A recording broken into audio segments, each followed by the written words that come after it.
करंजिया उपखंड प्रशासन पक्षरु पार्वण ऋतु पर लागिला कटकणा।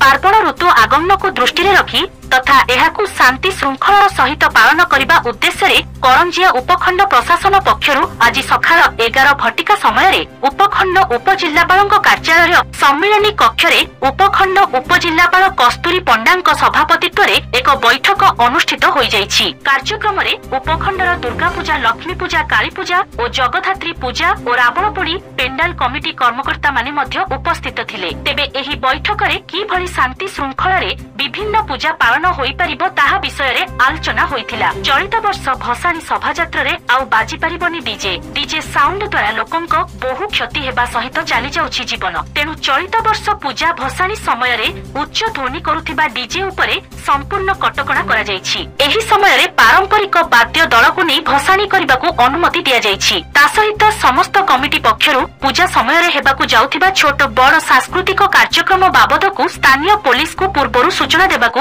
एवं भसाणी शोभायात्रा गोटे दिन में करने कहुछि। तेबे कमिटी पक्षरु हेबाकू जाउथिबा विभिन्न सांस्कृतिक कार्यक्रम रावणपोड़ी भसाणी शोभायात्रा बिना उच्च ध्वनि बा डीजे मुक्त रे रात्रि 10 घटिका समय रे संपन्न करने उपजिल्लापाल परामर्श दैछंती।